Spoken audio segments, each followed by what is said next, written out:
Hello, ladies and gentlemen. Eddie Marcus here again, spokesman and advocate of basic human rights for all people. I want to share something with you today that is very important for you. You've heard me say that I've been out here for so many years, and I have evidence to leave. I have videos and pamphlets and booklets, and I've had times with on records in jail and prison, and my reasons for being there, all documentations of the mindset of this guy who's standing before you right now. I'm going to give you a message from the heart, and certain parts of it might sound cruel. It is not intent to hurt you, to offend you, but to share the truth with you in hopes that it could help do what the truth does, and that's set people free. I'm telling you this like this because I'm at a point in my life where I'm dying. I'm passing away every day. I don't know how much time I got left here. And I'm not concerned about how much time I got left here. I just want to make sure that the time that I got here now is used for your benefit. If I responded by saying, you the people of my city, my town, my family, my state, my nation, and as I stretch my imagination out across the waters, across the hills and valleys that leads to other shores where people reside, and I can observe their functions, I have to be honest with myself and tell you what is being said to me. And that is that the human race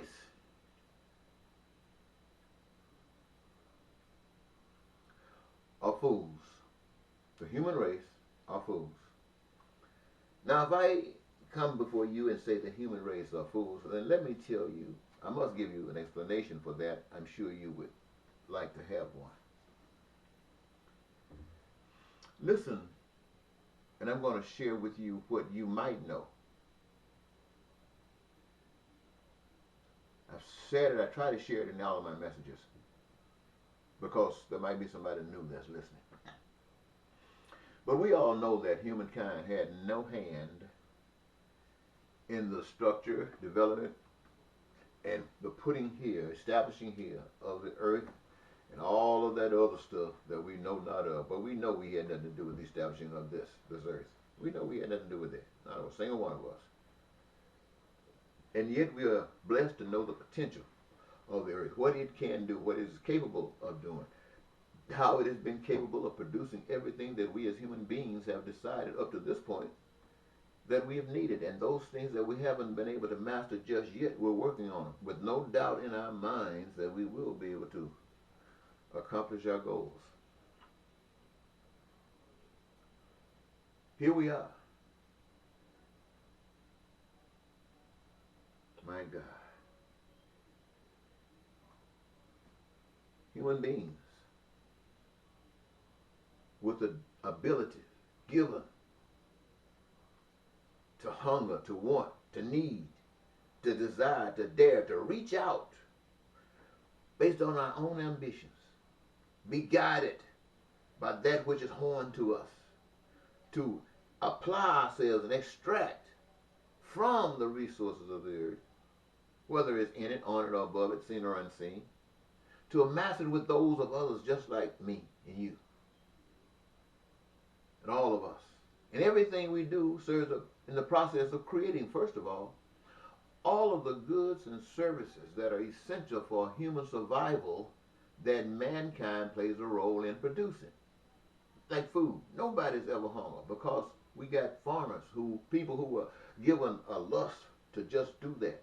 And that means everything from planting the food, raising the food, harvesting the food,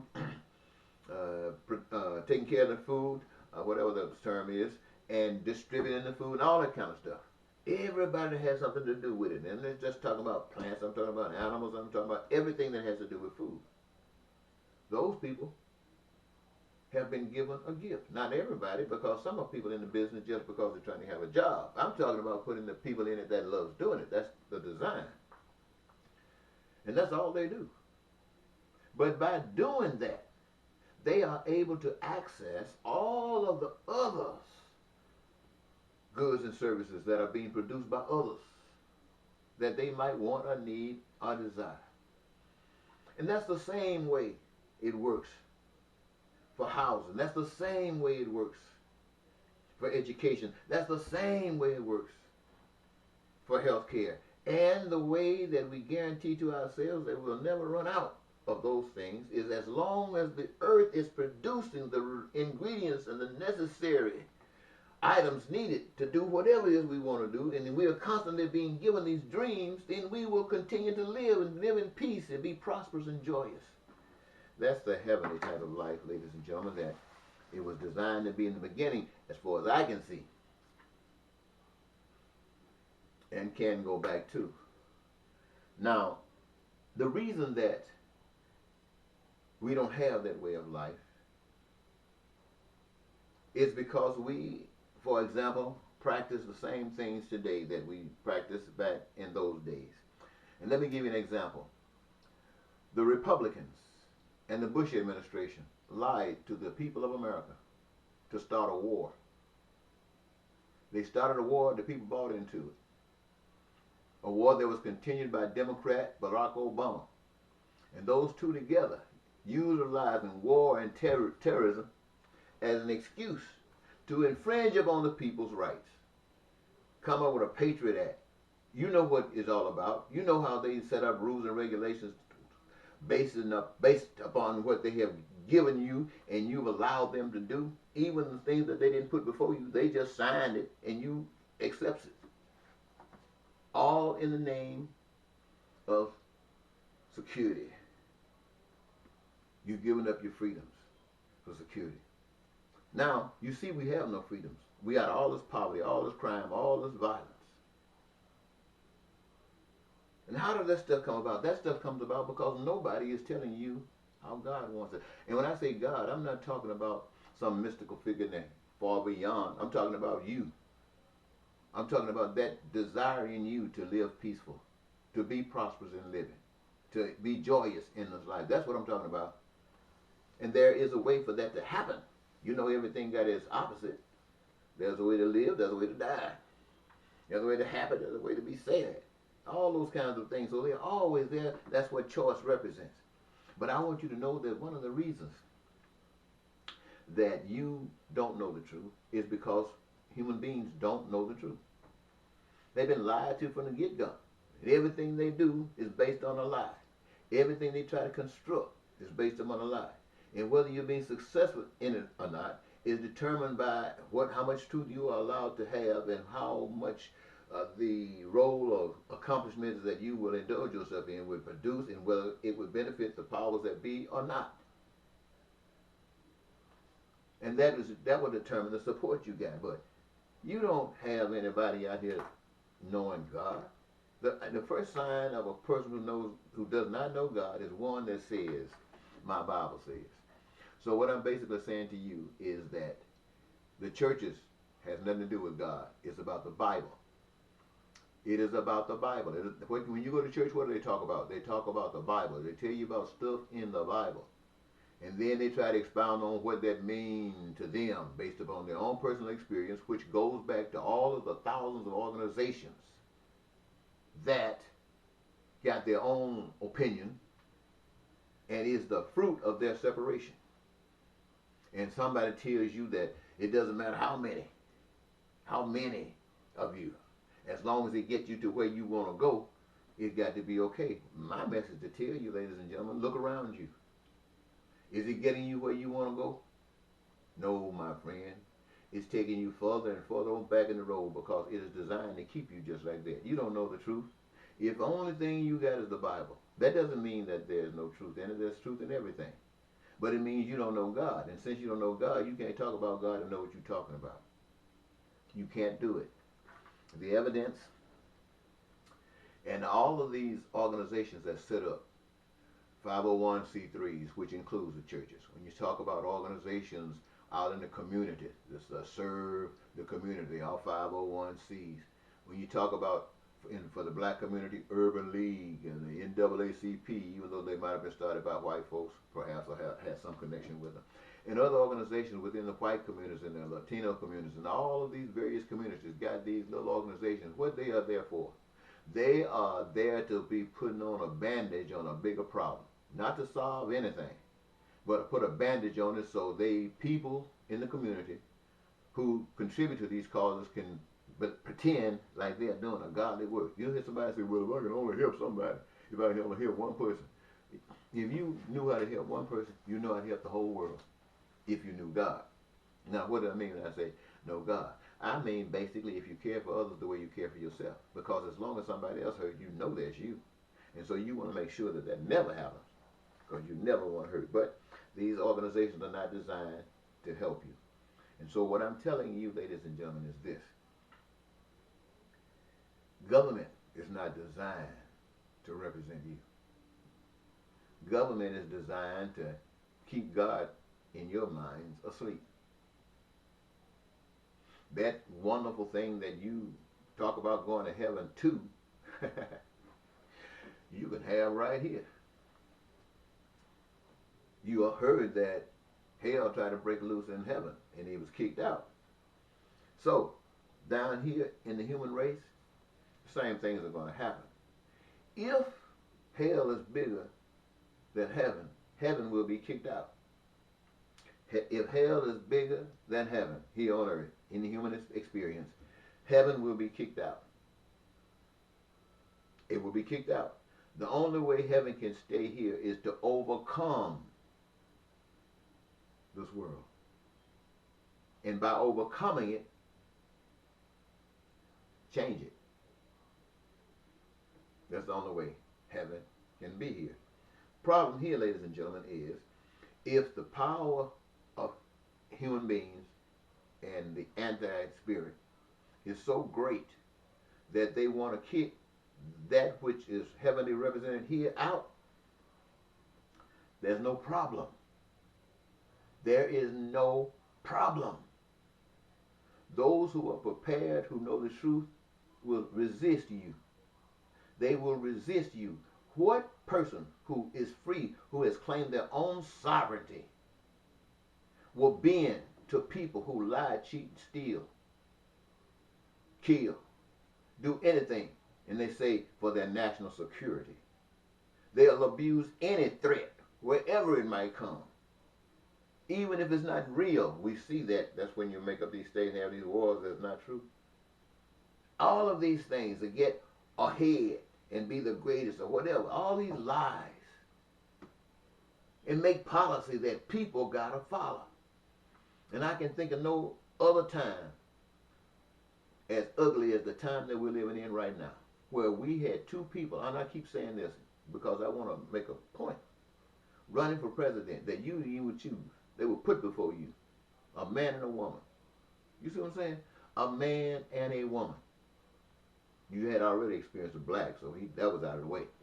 And so now what they did, they had two people that everybody knew was evil. Everybody, to the degree that they were able to expose it to the rest of the world.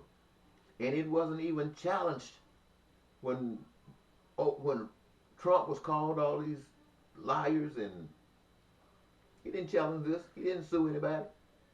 When Clinton was called murderous and associated with this, that, and other, they didn't sue anybody.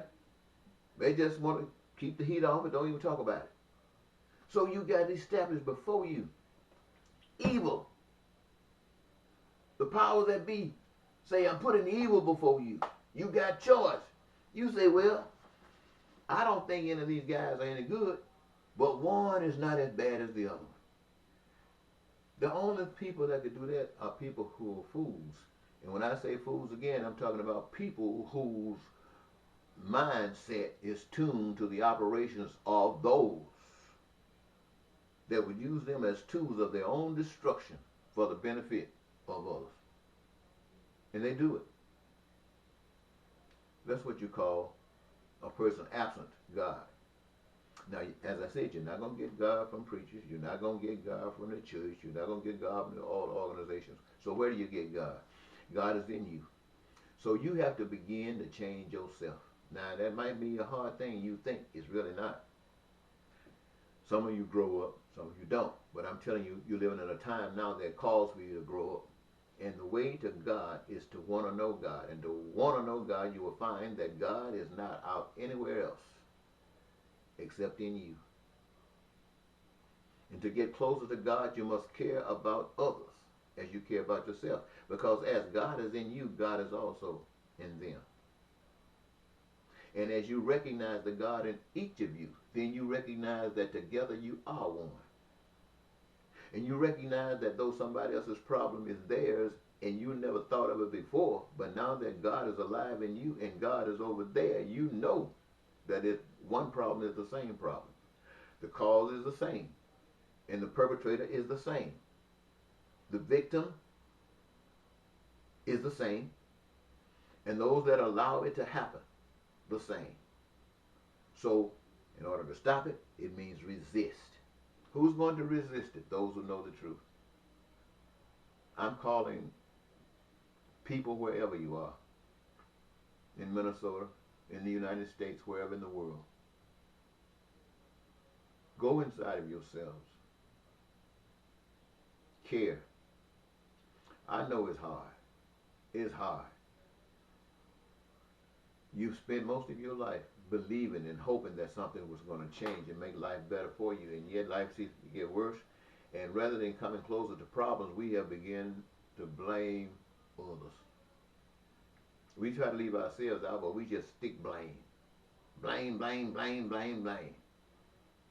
Rather than blame ourselves. Because neither of us ever have to take this stuff.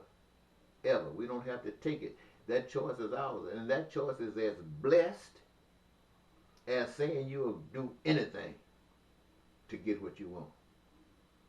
No. Resist that which isn't good. It has its own rewards. Now, I know you don't believe this stuff. And I'm going to show you that what I'm saying is true.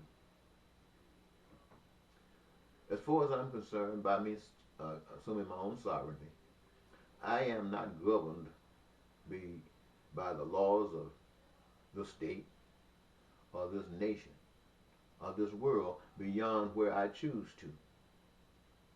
And those laws that works against me and my freedom and my liberation, I choose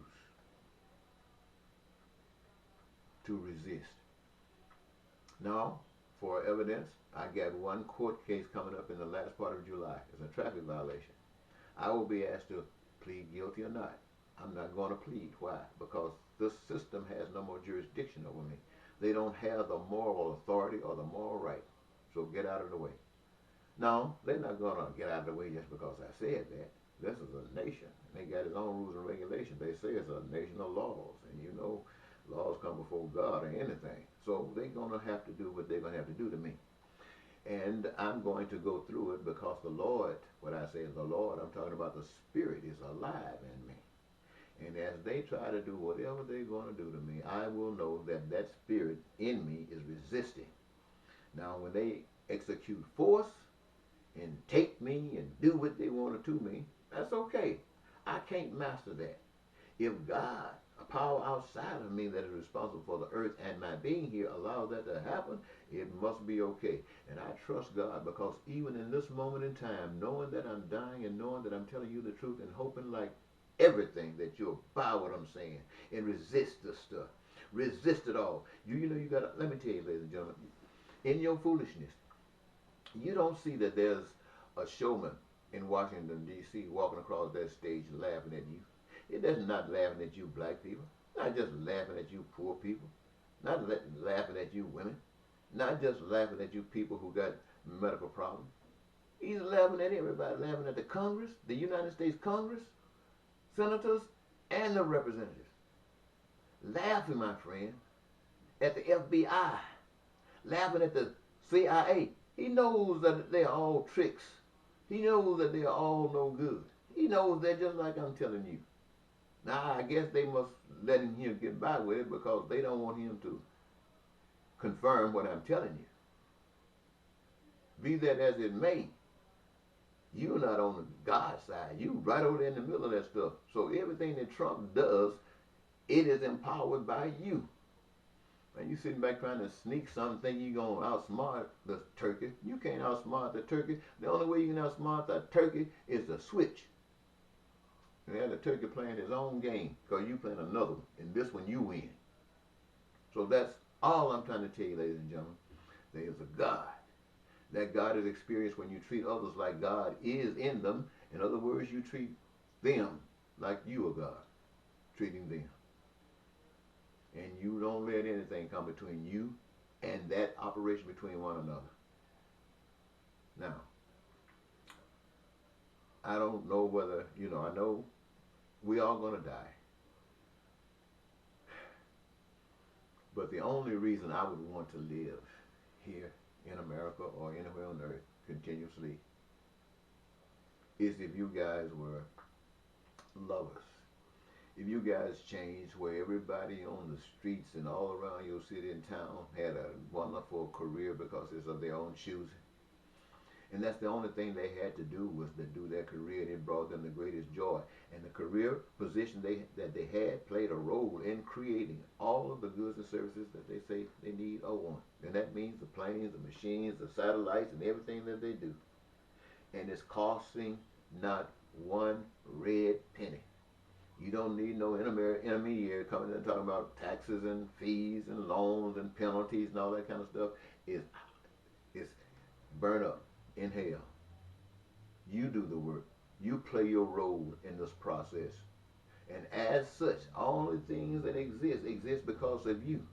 Not because of some boss. Not because the boss is need. The boss is want. The boss is desire. That's your boss. Your skills and stuff like that, that's in you. Your resources is out there. And you acting out who and what you are brings the manifestation of all that prosperity. Somebody said, I would that you would live in health and be prosperous. And see, that's how that comes about. It is not going to come about any other way. You can fight North Korea, you can fight China, and incidentally, what I have said to you, ladies and gentlemen, as people of the state, people of this country, I'm saying the same thing to people in every country. In every country. You are slaves. You are being catalyzed. I can't, I don't want to say some ugly terms, so real ugly terms, but the absence of your freedom. Absence of your freedom is ugly enough. So, I think I'll leave it here. I want to thank you very much, those of you who stayed along, hoping I would say something that might be a little interesting to the end or back for something that you've heard earlier. Indeed, I hope that you got something out of it. The reason that I'm telling you this is because though I've known it, now I've gotten something out of it, and it has forced me to come here and say these things to you. And let not my doing this be in vain. And one thing assured about that is not. Why? Because I'm doing it. If nobody else does it, I'm doing it. I don't need you to join me. I need you to join me for us to win as a team. But I don't need you to join me for me to win as an individual. The moment I accept it and believe it and start acting on it, I'm free. And so will you be.